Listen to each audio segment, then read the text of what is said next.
أعوذ بالله من الشيطان الرجيم بسم الله الرحمن الرحيم Al-Quran Surat Al-Baqarah, ayat 158.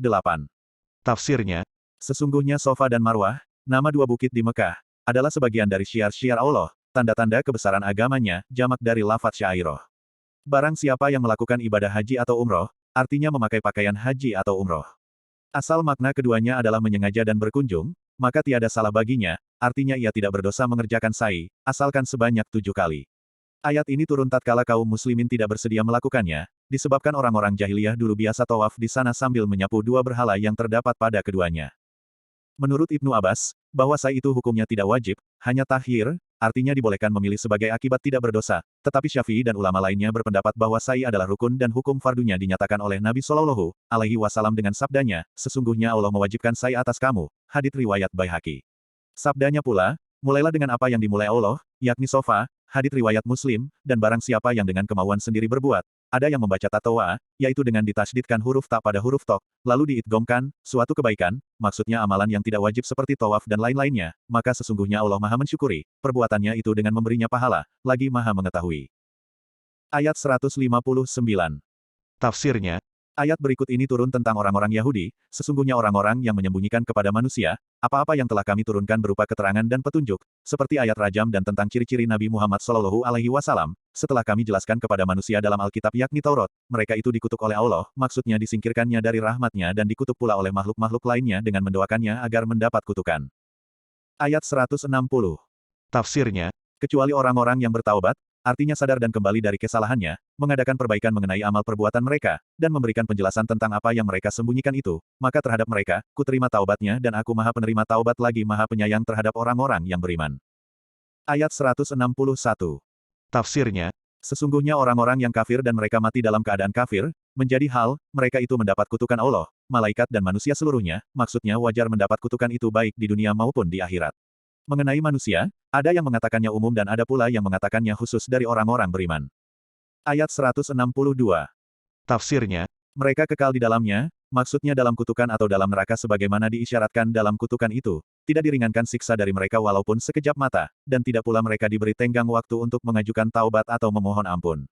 Ayat berikut diturunkan ketika mereka berkata, gambarkanlah kepadaku tentang Tuhanmu. Ayat 163. Tafsirnya, dan Tuhanmu yang patut menjadi sembahanmu, adalah Tuhan yang Maha Esa yang tiada bandingannya, baik dalam zat maupun sifat, tiada Tuhan melainkan Dia, Dialah yang Maha Pengasih lagi Maha Penyayang. Ketika mereka menuntut buktinya, turunlah ayat berikut. Ayat 164. Tafsirnya, sesungguhnya pada penciptaan langit dan bumi, yakni keajaiban-keajaiban yang terdapat pada keduanya serta pergantian malam dan siang dengan datang dan pergi, bertambah serta berkurang, serta perahu-perahu atau kapal-kapal yang berlayar di lautan tidak tenggelam atau terpaku di dasar laut dengan membawa apa yang berguna bagi manusia berupa barang-barang perdagangan dan angkutan, dan apa yang diturunkan Allah dari langit berupa air hujan, lalu dihidupkannya bumi dengannya, yakni dengan tumbuhnya tanam-tanaman setelah matinya, maksudnya setelah keringnya dan disebarkan di bumi itu segala jenis hewan karena mereka berkembang biak dengan rumput-rumputan yang terdapat di atasnya. Serta pengisaran angin memindahkannya ke utara atau ke selatan dan mengubahnya menjadi panas atau dingin, dan awan yang dikendalikan atas perintah Allah Ta'ala, sehingga ia bertiup kemana dikehendakinya antara langit dan bumi tanpa ada hubungan dan yang mempertalikan, sungguh merupakan tanda-tanda yang menunjukkan keesaan Allah Ta'ala bagi kaum yang memikirkan serta merenungkan. Ayat 165. Tafsirnya, dan di antara manusia ada orang-orang yang mengambil selain dari Allah sebagai tandingan, misalnya berhala-berhala, mereka mencintainya, dengan penghormatan dan ketundukan, sebagaimana mencintai Allah, maksudnya sebagaimana mereka mencintainya, sedangkan orang-orang beriman lebih kuat cintanya kepada Allah, melebihi kecintaan kepada siapapun, karena mereka tak hendak berpaling daripadanya dalam keadaan bagaimanapun, sementara orang-orang kafir cintanya kepada Allah itu hanyalah dalam keadaan terdesak atau terpaksa, dan sekiranya kamu lihat, hai Muhammad, orang-orang yang aniaya, yang mengambil sekutu-sekutu bagi Allah ketika mereka melihat atau diperlihatkan kepada mereka, dalam bentuk aktif ataupun pasif, siksa, pastilah kamu akan menyaksikan peristiwa besar. Sedangkan lafadz is, di sini berarti, Isa, atau apabila, bahwa sesungguhnya, maksudnya karena sesungguhnya, kekuatan itu, kekuasaan dan keunggulan, bagi Allah semuanya menjadi hal, dan bahwa Allah itu amat berat siksaannya.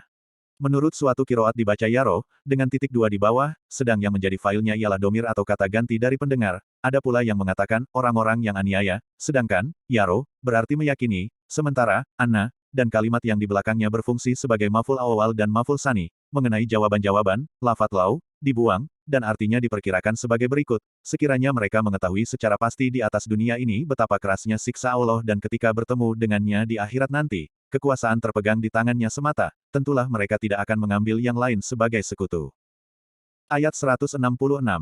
Tafsirnya, yakni ketika menjadi badal bagi lafat is yang sebelumnya, orang-orang yang diikuti berlepas diri, maksudnya para pemimpin dan orang-orang yang mengikuti, maksudnya mereka menyalahkan kekeliruannya dan sesungguhnya mereka melihat siksa dan ketika terputus, atau dihubungkan pada lafat tabaro'a, dengan mereka, maksudnya dari mereka segala hubungan yang terdapat di dunia selama ini, berupa kekeluargaan dan kasih sayang. Ayat 167.